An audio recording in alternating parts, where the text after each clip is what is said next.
Welcome to Faces of Hope. I'm Jay Fox. This is a program of the Richland County Mental Health and Recovery Services Board, part of the Know It Before You Need It campaign. Episode 9, and our guest is Bradley Tarr, and the diagnosis was schizo-affected. Now, most people understand schizophrenia, multiple personality disorder. Most people understand the concept of bipolarism, the high highs, the low lows, the manic episodes versus the depression. What is the difference when we use the term schizo-affected? Yeah, schizo-affective or schizo-affected is when you're experiencing several of the severe symptoms of bipolarism or manic depressiveness and several of the major symptoms of schizophrenia, kind of like almost like they're in a chili pot. It's like you mix them together, and sometimes it's hard to distinguish between what you're experiencing at a given moment, and they can often feed into one another and make one another worse. How did you know that there was a problem? Did you hear voices? Did you see things?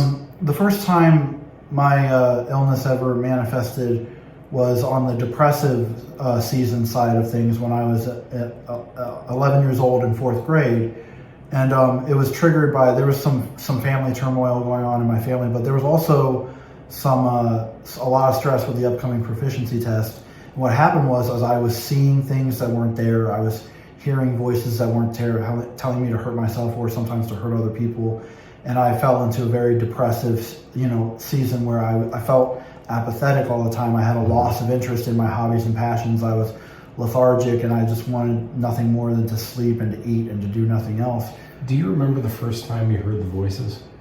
Actually, yeah, the very first time I heard the voices, I was on a school field trip, and I was hearing the voices that were, like, imagine sort of like a self-deprecating, self-loathing type of voice, and it feels very ethereal, very ephemeral, but then it gets louder, and I actually started bawling my eyes out. And my teacher at the time, my 4th grade teacher, homeroom teacher, had to call my parents, and my parents ended up pulling my older sister, Andrea, out of school to come and pick me up from school and drive me home.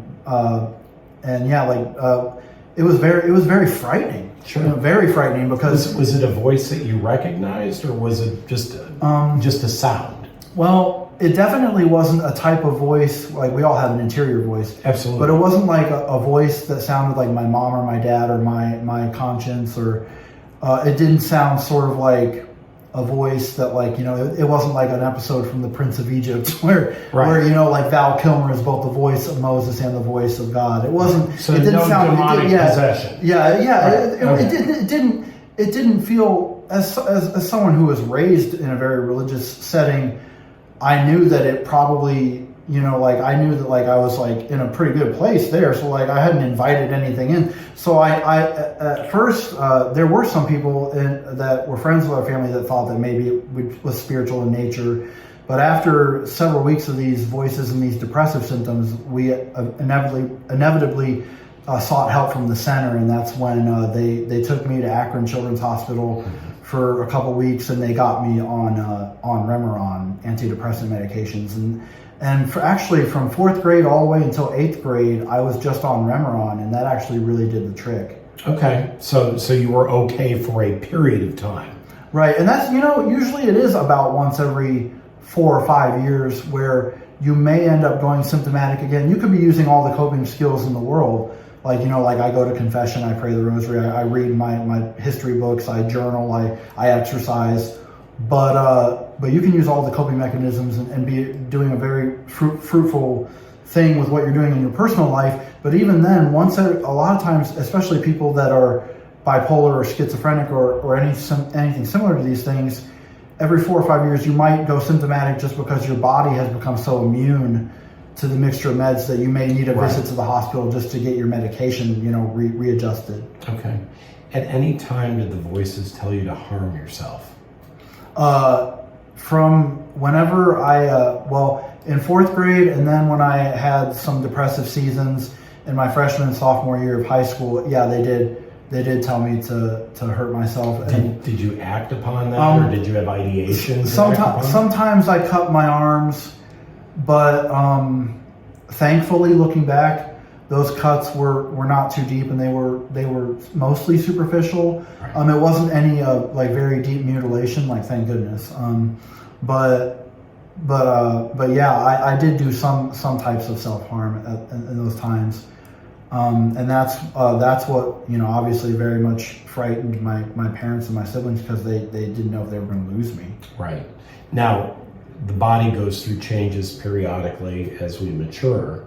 When you went through puberty, did that change your chemical makeup? Did you have problems as a result of that?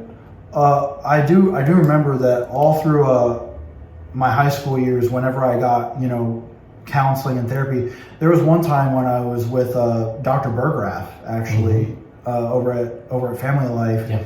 and he actually was a therapist that specialized in helping me with like my sexual hormonal impulse control, because sometimes when you're going through a time where you're not only in puberty but you also have the manic symptoms of bipolarism, it can make things like your libido and your urges go like way out of whack. So I actually got very consistent counseling and therapy and techniques taught to me by Dr. Berggraf. Yeah. So as you got older, were you able to complete high school? Yeah, I actually graduated from Clear Fork Valley High School. Okay. I also went for a couple semesters at Kentucky Christian University, and for about a semester and a half at Magdalen College of the Liberal Arts over in New Hampshire. But both times I ended up sort of like discontinuing my education, at least for the time being, because both times being on a college campus made my manic sort of hyperness go way out of control. Because sometimes I feel like if I ever do go back to get a bachelor's or a master's, I'll probably do it like on the internet, because there's just something about being on a college community campus. Too much excitement, too much energy. Yeah, too much like stimulation right. for if I have a manic day or a manic week. Yeah. So what are you doing now? You're 30 years old. Are you employed? I'm not currently employed with like what you would call like a conventional full-time job. Okay. I do a lot of volunteer work for Resurrection Parish in Lexington. I'm the volunteer parish librarian.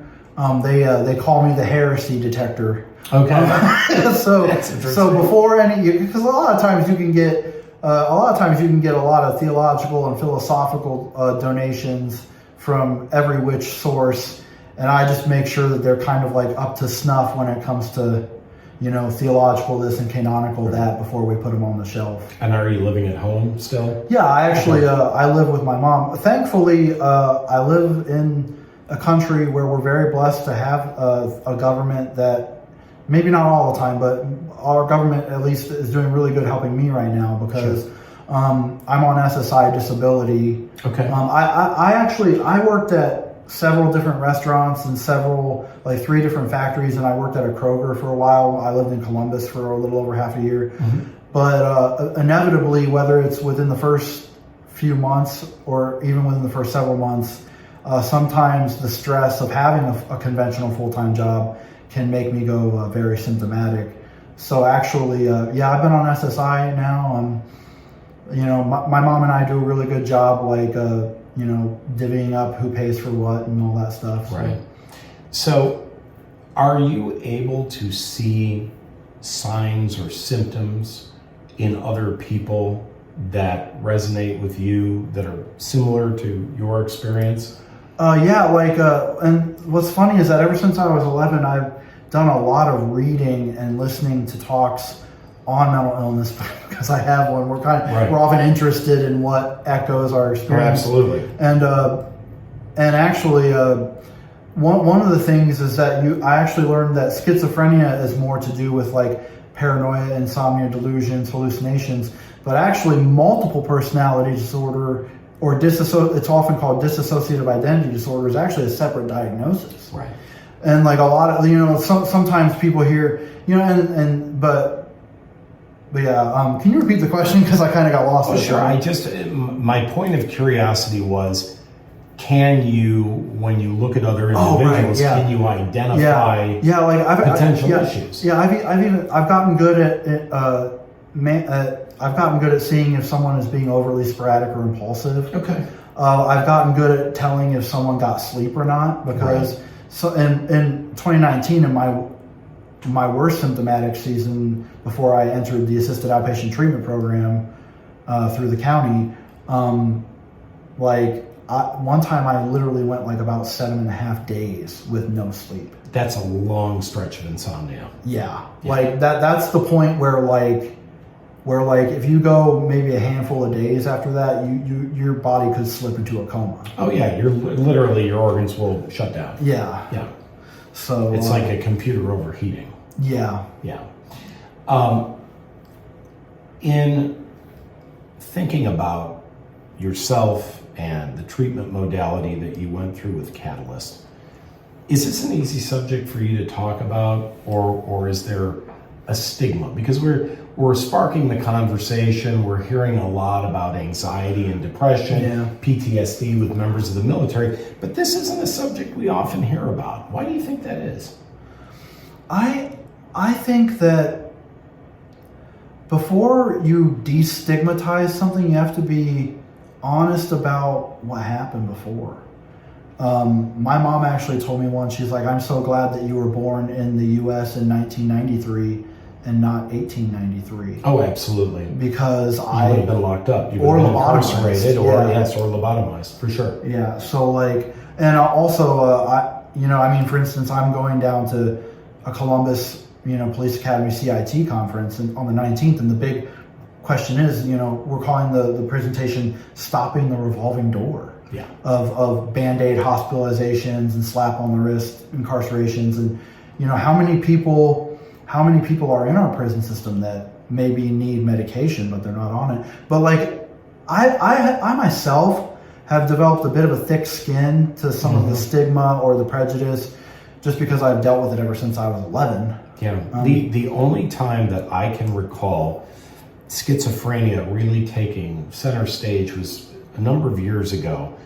One of the cable outlets, I can't remember whether it was Showtime or HBO, it was a show called The United States of Tarr.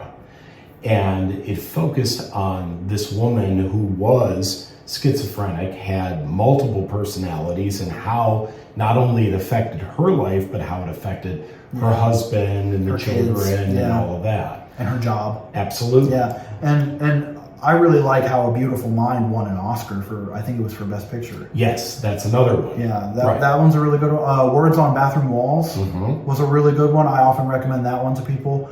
But I think that, I often go with what Sir Thomas More was famous for saying. One of the things he was famous for saying was that every person returns home from a long journey with one less prejudice. And I feel like in our social media age, in our bubble age, where your smartphone gets to know more about you than you may even know about yourself. Right. And it keeps you, if you're liberal, it keeps you in a liberal bubble. If you're conservative, it keeps you in a whatever denomination. They call it unconscious social bias. Yeah, or confirmation bias. Or confirmation bias, absolutely. Yeah. And I just feel like a lot of people need to meet people that are schizophrenic or meet people that are, and by I don't mean because sometimes people be like, oh, I'm feeling really bipolar today, and they kind of cheapen it. Right, that's not a feeling, it's an actual diagnosis. It's like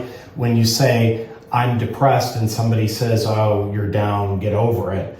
There's a difference between chemical depression and just feeling down. Right. Or there's obviously a big difference between grief depression and just feeling down. Absolutely. But I think the biggest way to get people, a lot of people sometimes at first they feel kind of clunky and socially awkward being around someone who is MR or someone who is autistic. But then they get to know someone and become friends with someone that is Asperger's or autistic or MR. And it's when you really see the spark of life and the beauty in another individual. That's really all that's ever gonna destigmatize or deprejudice our society, is when we really start to get out of our bubbles and get out of our confirmation circles and realize that, on the other side of the tracks, there are people too. Absolutely. And you took a very brave step today in coming forward and telling your story, and we thank you for that. Thanks. So we've been talking with Bradley Tarr, and the subject has been schizo-affected disorder. He has been in the program for the past 19 years, since he was 11 years old. He's 30 now, and Catalyst has been his treatment provider. This has been Faces of Hope, a feature program of the Richland County Mental Health and Recovery Services Board, part of the Know It Before You Need It campaign. We thank you so much for watching.